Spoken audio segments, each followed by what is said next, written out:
Alors, l'intérêt de cet exercice, c'est qu'on va travailler sur cette équation. Et d'abord, la première chose, c'est qu'on ne vous demande pas de résoudre cette équation, mais combien admet-elle de solutions, et plus exactement, pour quelle valeur de n ici, on a deux solutions. Donc on ne nous demande pas de résoudre, on nous demande de trouver en fonction de n le nombre de solutions. Deuxième chose à comprendre, c'est que cette équation, il y a du x et il y a du n, et ici n c'est un paramètre. Donc c'est ce qu'on appelle une équation à paramètres, et ça peut déstabiliser. Ensuite, quand vous avez une équation, ceci je vais l'appeler f de x, c'est-à-dire une équation de la forme f de x égale 0, et qu'on vous demande le nombre de solutions, une première technique, mais pas forcément la meilleure, c'est de résoudre l'équation. Mais très souvent, on n'arrive pas à résoudre l'équation. Donc quand on n'arrive pas à résoudre l'équation et qu'on nous demande le nombre de solutions, eh bien une deuxième technique, c'est de chercher le tableau de variation de f. Alors imaginez par exemple que vous tombiez sur ce tableau de variation, et bien ensuite comment vous allez conclure? Comme vous vous intéressez à f de x égale 0, voyez qu'ici f sur cet intervalle, elle va prendre les valeurs de 0,5 à 1, donc elle ne va pas prendre la valeur 0, puisque 0 c'est en dessous de 0,5. Ici cet intervalle, elle va prendre une fois la valeur 0, et pareil sur cet intervalle. Donc ensuite on utilise le tableau de variation pour compter le nombre de solutions. Donc voilà, on a rappelé l'essentiel de ce qu'il fallait savoir pour traiter cet exercice. Donc maintenant, appuyez sur pause, cherchez bien cet exercice, puis seulement après avoir bien cherché, regardez la suite de la vidéo. Alors, allons-y, corrigeons la première question. On nous demande de démontrer que cette équation E1, elle est équivalente à cette équation E2. Alors, vous voyez qu'ici, il y a des logarithmes et il n'y a plus d'exponentiels. Donc, on peut se douter que pour passer de cette équation E1 à cette équation E2, on a pris le logarithme. Donc, on se laisse guider. Donc, on va partir de notre équation E1. Voilà, moins x puissance n égale 0. Et il va falloir arriver à ceci. Alors, vous voyez qu'ici, on a n au dénominateur, qu'on n'a plus d'exponentielle. Donc, la première chose, c'est qu'on va essayer de prendre le logarithme. Mais pour prendre le logarithme, il va falloir isoler l'exponentielle. Donc, ce qui est assez naturel ici, c'est d'isoler. Donc, on va regrouper l'exponentielle seule à gauche. Et on va regrouper le x puissance n à droite. Ça reste équivalent. Et maintenant, qu'est-ce qu'on va faire? On va prendre le logarithme des deux côtés. On a bien conscience que ici, c'est strictement positif. Ici, c'est également strictement positif parce que x est strictement positif et n, c'est un entier naturel non nul. Donc, tout est strictement positif. On peut bien prendre le logarithme des deux côtés et ça reste bien équivalent. Donc, je prends le logarithme des deux côtés. Voilà. Alors, vous devez vous rappeler que le logarithme d'exponentielle x, ça fait x. Et vous devez savoir aussi que le logarithme de x puissance n, ça c'est une formule du cours, ça fait n ln de x, ça c'est une formule très importante. Et donc on continue, donc logarithme d'exponentielle x, ça nous fait x, et comme on vient d'expliquer, ln de x puissance n, ça fait n ln de x. Vous voyez qu'ici, il y a le n au dénominateur, donc on se doute qu'on a divisé par n, donc c'est ce qu'on va faire. On divise par n des deux côtés, et comme n c'est un entier non nul, donc il est strictement positif, ça reste équivalent. Donc ça fait x sur n égale ln de x, et là on a presque fini. On regroupe tout à droite, donc ça fait ln de x moins x sur n égale 0. C'est exactement ce qu'on voulait. Si on l'écrit dans l'autre sens, ça fait ln de x moins x sur n égale 0. Donc voilà, on a donc démontré que cette équation, eh bien, elle est équivalente à celle-là. Ça veut dire quoi que des équations sont équivalentes? Ça veut dire qu'elles ont le même ensemble de solutions. Ça veut dire que résoudre cette équation ou résoudre ceci, c'est exactement pareil. On trouvera les mêmes solutions. Alors pourquoi on a démontré que celle-ci est équivalente à celle-là? Eh bien, ça veut dire sans doute que celle-là, elle est plus pratique à utiliser. Donc on se doute que dans la suite de l'exercice, on va utiliser E2 et non pas E1. Alors, corrigeons la deuxième question. On nous demande pour quelle valeur de n l'équation E1, c'est-à-dire celle-ci, a-t-elle deux solutions? Mais on vient d'expliquer que E1 et E2, cette équation, sont équivalentes. Donc, au lieu de travailler avec cette équation, on va chercher quand est-ce que cette équation a deux solutions. Alors, on a rappelé la technique pour savoir quand est-ce qu'il y a deux solutions. Soit on résout cette équation, soit on cherche, ça c'est bien de la forme f de x égale 0, soit on cherche le tableau de variation de f. Et ici, si vous essayez de résoudre cette équation, il y a du ln de x et il y a du x, vous allez bloquer. Donc on va passer directement à la deuxième technique, on va chercher le tableau de variation de cette fonction. Donc première chose, on va appeler cette fonction f de x, On va la définir donc sur l'intervalle 0 exclu plus l'infini, puisque x est strictement positif, et on va chercher son tableau de variation. Et donc je commence par écrire sur ma copie que ceci, je vais l'appeler f de x, c'est ce que j'ai écrit ici, et cette fonction je la définis sur 0 exclu plus l'infini. Ça tombe bien parce que ici j'ai un logarithme qui est défini que sur cet intervalle 0 exclu plus l'infini. Et maintenant, comme je vais chercher le tableau de variation de cette fonction, eh bien avant de dériver, je vais justifier que cette fonction est dérivable. Et comment je justifie qu'elle est dérivable? Eh bien, je dis que c'est la somme de deux fonctions qui chacune sont dérivables sur 0 exclu plus l'infini. C'est ce que j'ai écrit ici. Et maintenant, je vais calculer la dérivée. Alors, faisons-le au brouillon. J'ai ln de x moins x sur n. Alors, première chose que je vous conseille, c'est qu'on n'écrit pas x sur n. On va écrire ln de x moins 1 sur n que multiplie x, parce que ça, c'est de la forme k fois x. Et vous savez que la dérivée de k fois x, si vous avez 3x, vous savez que la dérivée c'est 3, donc la dérivée de k fois x, c'est k. Donc ici, si je dérive, la dérivée de ln de x, c'est 1 sur x, moins, ici, ça fait k fois x, la dérivée de k fois x, c'est 1 sur n fois 1, c'est-à-dire 1 sur n. Et donc, on a directement la dérivée, et maintenant, il n'y a plus qu'à le rédiger. Alors on va pouvoir donner directement la dérivée parce que ici c'est très simple. Donc ici on a ln de x moins ceci. Vous savez que quand on a une soustraction, la dérivée ça va faire la dérivée de cette fonction moins la dérivée de celle-là. Donc la dérivée de ln de x, vous le savez c'est dans le cours, c'est 1 sur x. Moins, et ici il faut le voir, au lieu de voir x sur n, j'insiste bien, c'est 1 sur n fois x. Et la dérivée de 1 sur n fois x, c'est tout simplement 1 sur n. Donc voilà la dérivée de cette fonction. Et il faut préciser que ce calcul, il est valable pour tout x de cet intervalle. Alors maintenant qu'on a calculé la dérivée, vous savez que quand on connaît la dérivée, pour avoir le tableau de variation, eh bien, il faut trouver le signe de la dérivée. Donc maintenant, il va falloir trouver le signe de ceci. Et pour trouver le signe d'une expression, il faut penser à la mettre au même dénominateur et à factoriser au maximum. Donc ici, on va mettre tout sur le dénominateur commun, c'est-à-dire nx. Donc ici, cette fraction, on va la multiplier par n, donc ça me fait n fois 1, c'est-à-dire n. Donc ça fait n sur nx, c'est ce qu'on voulait. Et ici, on va multiplier, vous l'avez compris, par x en haut et en bas, donc ça me fait moins x. Et ensuite, on regarde, regardez au dénominateur, n'oublie pas que n, c'est un entier naturel, donc il est positif. Et x, on est sur 0 plus l'infini, donc x est positif également. Donc tout est positif au dénominateur, donc déjà, on sait que le dénominateur est positif. Ensuite, si vous ne voyez pas directement, on va se poser la question quand est-ce que n moins x est positif. Je suis au brouillon pour le moment. Eh bien ça, je regroupe le x à droite, ça veut dire n supérieur à x. Autrement dit, x plus petit que n. Donc ça veut dire que quand x est plus petit que n, eh bien ça signifie que n moins x est positif. Donc ceci, ça va être positif quand quoi? Quand x sera plus petit que n. Et donc ce sera négatif quand x sera plus grand que n, et donc maintenant on n'a plus qu'à remplir le signe du numérateur et du dénominateur dans notre tableau.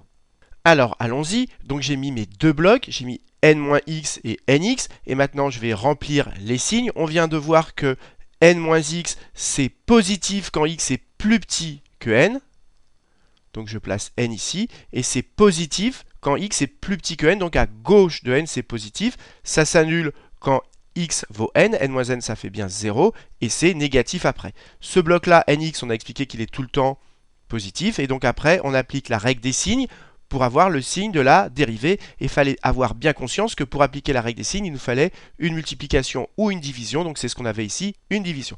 Donc plus divisé par plus, ça fait plus, moins divisé par plus, ça fait moins, et ici, comme c'est le numérateur qui s'annule, quand le numérateur s'annule mais que le dénominateur ne s'annule pas, eh bien 0 sur n'importe quoi qui ne vaut pas 0, ça fait bien 0. Donc la dérivée sur cet intervalle, elle est positive, donc la fonction est croissante, et sur cet intervalle, elle est négative, la dérivée, donc la fonction est décroissante, et maintenant, va falloir chercher la valeur du maximum. Et bien pour ça, c'est très simple, on remplace tout simplement pour avoir la valeur qui est là, x par n dans f, donc on calcule f de n. Alors allons-y, f de n, attention, vous ne remplacez pas dans la dérivée, vous remplacez dans f. Donc f de n, ça fait ln de n moins n sur n, mais n sur n, ça fait 1, donc ça fait ln de n moins 1. Donc ici, la valeur, c'est ln de n moins 1. Alors moi, il va me falloir absolument le tableau de variation complet. Donc il va me falloir la limite en 0 et la limite en plus l'infini. Et au passage, ici, on est sur l'intervalle 0 exclu plus l'infini, puisque ma fonction, ln, elle n'est pas définie en 0, donc ici, j'avais oublié de mettre une double barre. Alors on va chercher déjà la limite de notre fonction en 0. Donc si je fais tendre x vers 0, vous savez que le logarithme en 0, il tend vers moins l'infini. Donc ceci, ça va tendre vers moins l'infini. Si x tend vers 0, 0 divisé par une constante, tout ceci, ça va tendre vers 0. Et donc on aura moins l'infini moins 0. Donc ça va tendre vers moins l'infini. Donc ici, la limite, c'est moins l'infini en 0 et il n'y a plus qu'à le rédiger.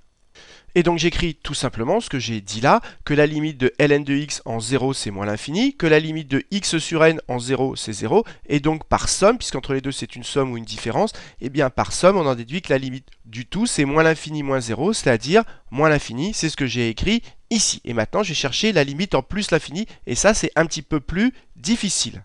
Alors déjà regardons au brouillon ce que ça donne. Si je fais tendre x vers plus l'infini, et bien le logarithme il tend vers plus l'infini. Si x tend vers plus l'infini, x divisé par une constante, ça tend vers plus l'infini, et donc on a une forme l'infini, l'infini, moins l'infini, et l'infini moins l'infini, c'est une forme indéterminée. Et quand on a une forme du type l'infini moins l'infini, on met en facteur le terme de plus haut degré, ou le terme prépondérant. Et entre ln de x et x, vous savez que on retient que c'est x qui l'emporte, mais ça, c'est pas un argument sur une copie, mais on retient que c'est donc x qu'on va mettre en facteur. Donc ici, on va factoriser par x. Alors, allons-y, donc ma fonction f de x, je vais mettre x en facteur. Donc ça veut dire que dans ma parenthèse, je vais tout diviser par x. Donc ça me fait ln de x sur x, moins, je divise par x, donc x divisé par x, ça fait 1, donc il reste moins 1 sur n. Et maintenant, vous allez voir qu'on va rechercher la limite et ça ne sera plus une forme indéterminée. Alors, quand on fait tendre toujours x vers plus l'infini, ce bloc-là, il tend vers plus l'infini. Ça, c'est une limite du cours. ln de x sur x, quand x tend vers plus l'infini, on retient, c'est mémotechnique que x l'emporte, mais c'est une limite du cours. Quand x tend vers plus l'infini, tout ceci tend vers 0. Et tout ceci, ça tend vers quoi? Ça tend vers 1 sur n, puisque c'est une constante. Donc, la parenthèse, ça tend vers 0, ça tend vers 1 sur n. La parenthèse va tendre vers moins 1 sur n, qui est négatif, c'est un nombre négatif. Et donc, multiplié par plus l'infini, et bien tout ceci, une constante, ici c'est une constante fois l'infini, mais une constante négative fois l'infini. C'est par exemple si vous aviez plus l'infini entre guillemets fois 3, ça vous ferait plus l'infini, et plus l'infini fois moins 3, ça vous fait moins l'infini. Et on est exactement dans cette situation, plus l'infini fois un nombre négatif, constant, ça fait donc tout ceci qui tend vers moins l'infini. Donc la limite ici, ce sera moins l'infini, et on va rédiger ce qu'on vient d'expliquer. Et donc je rédige exactement ce qu'on a fait au brouillon. Je commence par dire que ceci en plus l'infini, ça tend vers plus l'infini, que ceci en plus l'infini, ça tend vers 0, et donc que ma parenthèse, comme ici c'est une constante, et bien ça fait 0 moins 1 sur n, donc la limite de la parenthèse c'est moins 1 sur n. Donc ici j'ai une constante, et je précise qu'elle est négative, et comme je la multiplie par plus l'infini multiplié par une constante négative, ça tend bien vers moins l'infini, et voilà pourquoi ici on obtient moins l'infini. Alors maintenant qu'on a notre tableau de variation complet, eh bien on ne perd pas de vue que nous, notre objectif, c'est de savoir quand est-ce que l'équation E1, celle-ci, a deux solutions. Mais dire que E1 a deux solutions, c'est la même chose que de dire que E2 a deux solutions, puisqu'on a démontré que ces deux équations étaient équivalentes. Et dire que cette équation E2 a deux solutions, c'est se poser la question quand est-ce que f de x égale 0, quand est-ce que f de x égale 0? Eh bien cette équation a deux solutions. Mais f de x, voilà son tableau de variation. Donc on se pose la question, quand est-ce que f de x égale 0? C'est-à-dire quand est-ce que la courbe va couper l'axe des abscisses. Et donc on voudrait que la courbe coupe l'axe des abscisses deux fois pour avoir deux solutions. Et maintenant, il faut comprendre ce qu'on a démontré graphiquement. Eh bien, la courbe de la fonction f, eh bien, elle a cette tête-là. Et le maximum de cette fonction, on a démontré que c'est ln de n moins 1. Et nous, on s'intéresse, est-ce que cette fonction s'annule deux fois ou pas? Qu'est-ce qui pourrait faire que cette fonction s'annule ou pas deux fois? Eh bien, si le maximum est ici, il est négatif, si ce maximum ici est négatif, eh bien, ça veut dire que la courbe va être tout le temps au-dessous de l'axe des abscisses, et donc ça veut dire que la fonction ne s'annulera jamais. Si le maximum est pile sur l'axe des abscisses, eh bien, ça voudra dire que notre fonction s'annule exactement une fois, et ensuite il faudra démontrer que si notre maximum ici est strictement positif, eh bien il faudra démontrer que notre courbe, eh bien notre fonction, pardon, elle s'annule deux fois. Et donc la première question qu'il faut se poser, quand est-ce que ce maximum il est strictement positif? Voilà la première question, parce que je répète, si le maximum est négatif, eh bien la courbe reste en dessous de l'axe abscisse et donc la fonction ne s'annule pas. Donc si on veut que la fonction s'annule deux fois, eh bien il faut se poser la question, quand est-ce que ce maximum est strictement positif?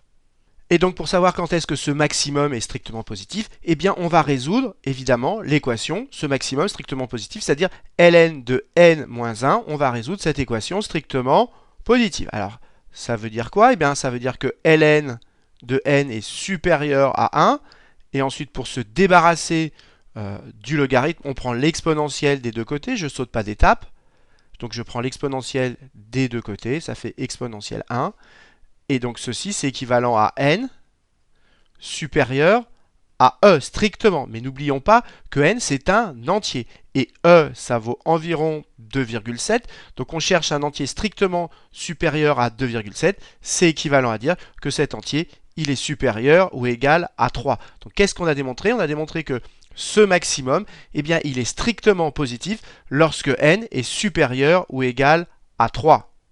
Et donc, qu'est-ce qu'on en déduit? Que si ceci ne se produit pas, ça veut dire que n est plus petit que 3, mais c'est un entier naturel, donc positif non nul. Donc on cherche un entier positif non nul plus petit que 3, c'est-à-dire que n il vaut 1 ou 2, puisqu'il ne peut pas valoir 0. Donc si n est plus petit que 3, ça veut dire qu'il vaut 1 ou 2, et bien donc ceci ne se produit pas, et donc ça veut dire que ceci ne se produit pas, et ça veut dire que notre maximum n'est pas strictement positif, il est inférieur ou égal à 0. Et si le maximum est inférieur ou égal à 0, on sera soit dans cette situation, soit dans celle-là, mais dans les deux cas, la courbe ne coupera pas deux fois l'axe des abscisses, et donc l'équation n'aura pas de solution.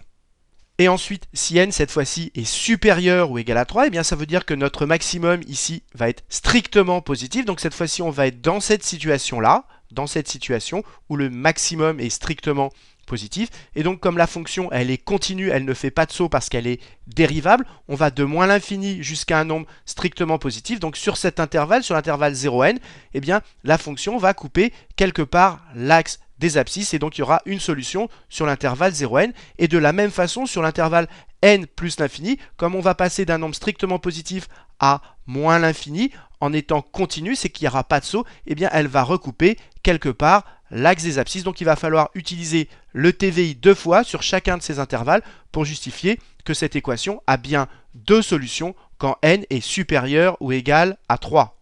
Et donc j'écris tout simplement que sur l'intervalle 0n, la fonction f est continue, donc il n'y aura pas de saut, strictement croissante, on l'a démontré, strictement croissante. La limite en 0 c'est moins l'infini, la valeur en n c'est ceci, c'est strictement positif parce qu'on a démontré que quand c'est strictement positif quand n est supérieur ou égal à 3. Et donc d'après le corollaire du TVI, eh bien ça veut dire que la fonction elle va s'annuler quelque part une fois exactement sur cet intervalle. Et donc ça veut dire que sur cet intervalle, l'équation E2, mais l'équation E2 étant équivalente à l'équation E1, ça veut dire qu'elles ont le même nombre de solutions, et bien l'équation E2 aura une solution sur cet intervalle, donc l'équation E1 également. Et ensuite, quand on l'a rédigé correctement une fois sur un intervalle, pas la peine de tout redétailler sur l'autre intervalle, on peut dire de même que l'équation E1 admettra également une autre solution sur cet intervalle n plus l'infini. Pourquoi? Pour exactement les mêmes raisons, parce qu'elle est continue, strictement décroissante, et qu'elle va passer d'un nombre strictement positif à moins l'infini. Donc d'après le TVI, elle va admettre sur cet intervalle une autre solution. Et donc finalement, on aura donc deux solutions lorsque n est supérieur ou égal à 3. Et on aura moins de deux solutions si n égale 1 ou n égale 2. Et donc, comme on nous demandait pour quelle valeur de n on admettait deux solutions, eh bien uniquement pour n supérieur ou égal à 3, ce qui termine cet exercice.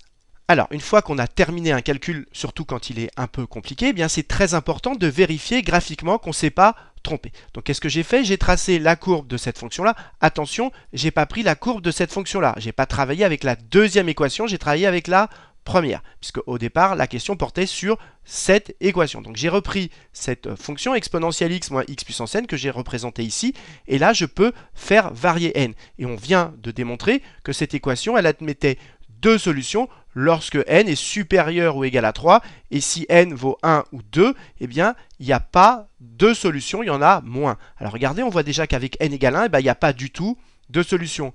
Avec n égale 2, on voit qu'il n'y a toujours pas de solution, puisque la courbe ne coupe pas l'axe des abscisses, donc elle ne peut pas être égale à 0, la fonction. Et regardez, pour n égale 3, hop, on a deux solutions. Et je continue, n égale 4, on a deux solutions. Je peux zoomer en arrière. Et voyez que si n, d'après le graphique, si n est supérieur ou égal à 3, on a deux solutions.